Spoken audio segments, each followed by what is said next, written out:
Assalamualaikum warahmatullahi wabarakatuh. Selamat siang dan salam sejahtera bagi kita semua. Pada kesempatan kali ini saya Rahman Saputra dari kelas 12C Teknik Produksi Hasil Hutan SMK Kutanan Negeri Samarinda akan melakukan presentasi yang berhubungan dengan materi pengukuran dan pengujian pada cacat kayu gergajian rimba.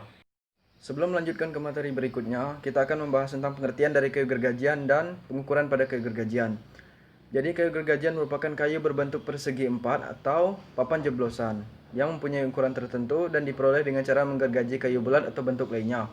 Sedangkan pengukuran pada kayu gergajian merupakan kegiatan yang dilakukan dalam rangka menentukan jenis kayu, volume, serta mutu dari kayu tersebut. Selanjutnya kita akan bahas tentang penyebab cacat pada kayu gergajian. Secara umum, penyebab cacat pada kayu gergajian dikelompokkan menjadi 3 faktor, yaitu faktor alami, faktor biologis, dan faktor teknis. Faktor alami atau cacat alami merupakan cacat yang timbul pada saat kayu mengalami pertumbuhan yang dikarenakan juga oleh faktor alam. Di antara contohnya adalah mata kayu, gubal, saluran getah, kantong damar, dan cacat-cacat lainnya. Kemudian yang kedua adalah faktor biologis atau sering disebut juga dengan cacat biologis. Cacat biologis merupakan cacat yang disebabkan oleh makhluk hidup atau mikroorganisme yang menyerang kayu. Di antara contohnya adalah lubang cacing, gerowong, lubang gerek, dan lain-lain. Kemudian yang terakhir adalah faktor teknis atau disebut juga dengan cacat teknis. Cacat teknis merupakan cacat yang disebabkan oleh faktor manusia atau peralatan pada saat penebangan. Di antara contohnya adalah pecah, belah, retak, pinggul, salah potong, dan berbagai macam cacat lainnya.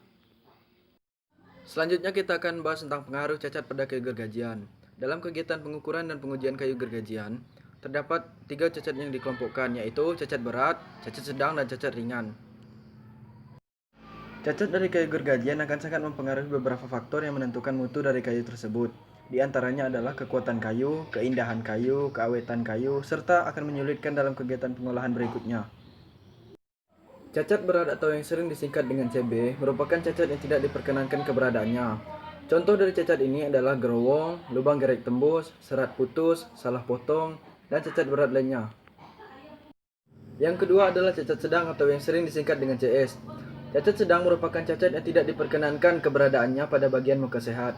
Contoh dari cacat sedang ini adalah gubal tidak sehat, kulit tersisip, kantong damar, dan cacat-cacat lainnya. Kemudian yang terakhir adalah cacat ringan atau yang sering disingkat dengan CR. Cacat ringan merupakan cacat yang diperkenankan keberadaannya pada bagian muka sehat. Contoh dari cacat ini adalah gubal sehat, mata kayu sehat, serat mahkota, perubahan warna, dan lain-lain. Selanjutnya kita akan melakukan pengukuran dan pengujian pada kayu gergajian rimba. Baiklah, dalam melakukan pengukuran dan pengujian terhadap kayu gergajian rimba, terdapat 4 langkah utama yang harus kita lakukan untuk menetapkan mutu akhirnya. Baiklah, langsung saja. Yang pertama yang harus kita lakukan adalah mengukur dimensi tebal, lebar, dan panjang menggunakan satuan metrik yang menggunakan satuan milimeter, sentimeter, meter, dan meter per kubik. Setelah kita menentukan dimensi dari tebal, lebar, dan panjang tersebut, kita dapat melanjutkan ke perhitungan volume menggunakan rumus tebal dikali lebar dikali panjang kemudian dibagi 10.000 yang nantinya akan menghasilkan nilai dengan satuan meter per kubik. Setelah kita mengetahui volume dari kayu gergajian tersebut, kita dapat melanjutkan ke menghitung cacat atau menghitung persentase cacat yang nantinya akan sangat menentukan mutu akhir dari kayu tersebut. Kemudian yang terakhir adalah menetapkan mutu sesuai dengan kaidah-kaidah yang berlaku.